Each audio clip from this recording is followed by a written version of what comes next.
Hey, this is Tim at Game Time. Hey, I just wanted to show you some stuff that I use to paint Gundams. This is kind of my work area right here. This right here is my tent, and I'll show you that in a second. I got some pieces right here.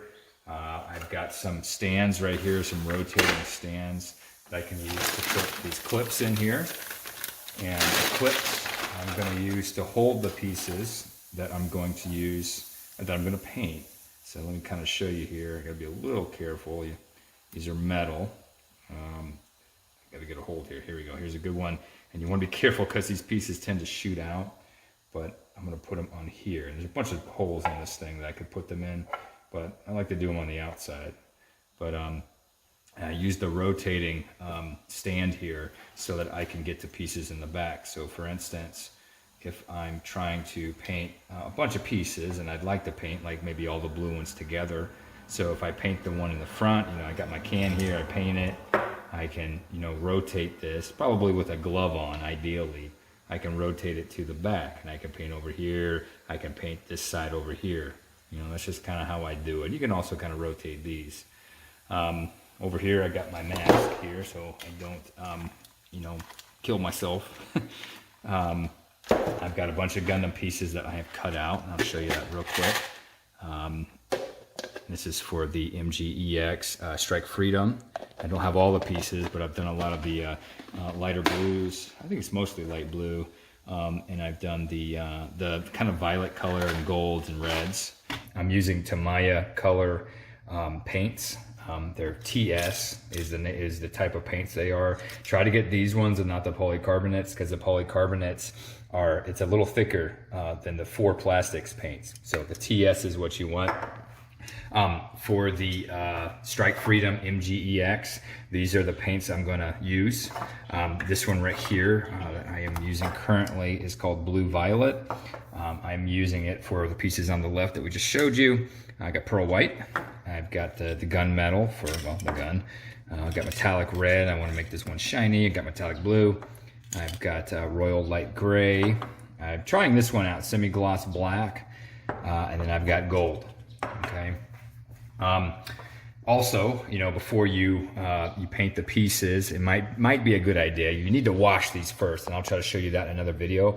But I think this came with these little stands, and you're going to use it to kind of just brush off the pieces here, so that there's no particles or dust on them, so that when you paint, it all it won't come off, and you won't have bumps on it. It'll be smooth. This is for the Zeta Gundam, the perfect grade. When I do him, I've collected these paints. I may need to buy some more, but these are kind of the colors I wanted to do. And then when I'm going to finish the Gundam, I have 2 different types of seal. This one right here is probably better for miniatures. So if you see me painting the miniatures, this is what I'm going to use for them, the matte. And then I do have a gloss clear acrylic sealer, and you can actually use this with the lacquer paint, which is what I'm using right here.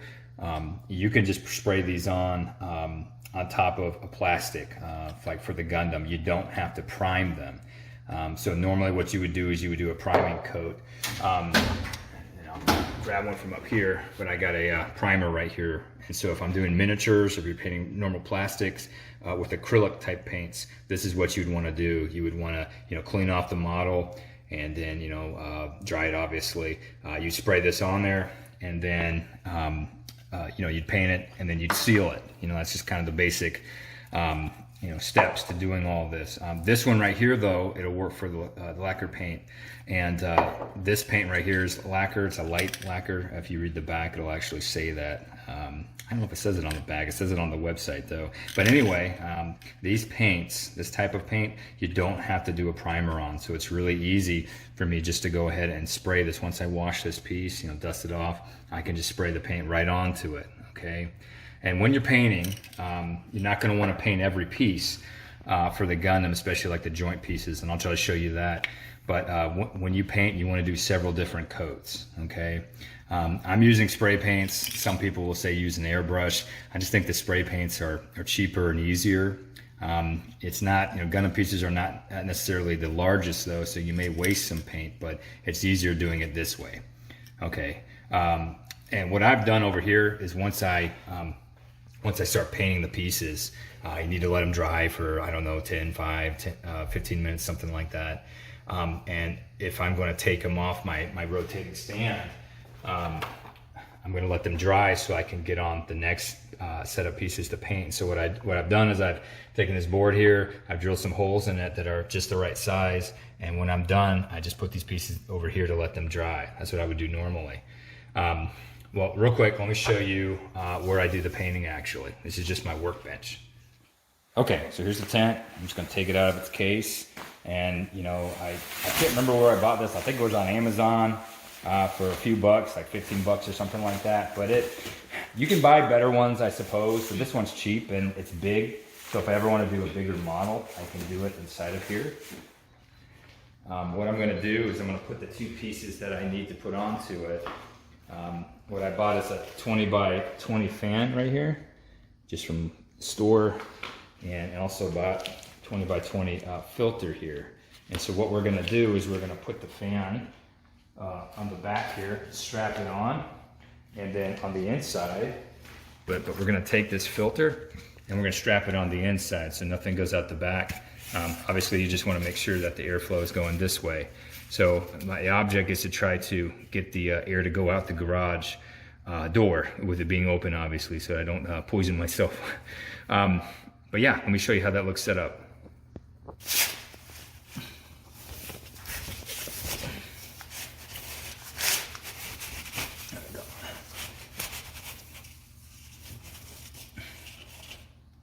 Okay, right here I've gone ahead and set up the spray paint shelter.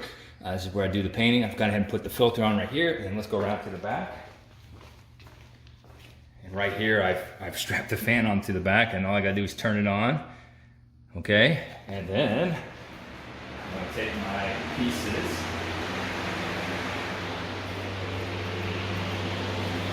Okay, I put them here.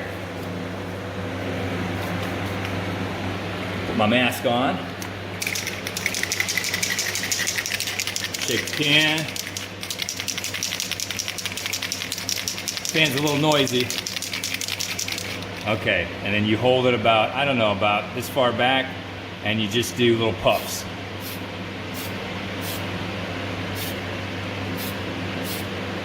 Okay, when you get done there, take it, go again.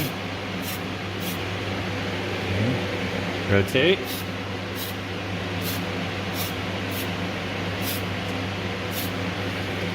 Rotate.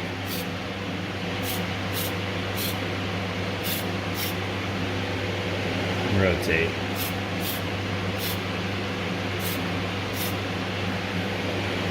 One more time, just for good measure.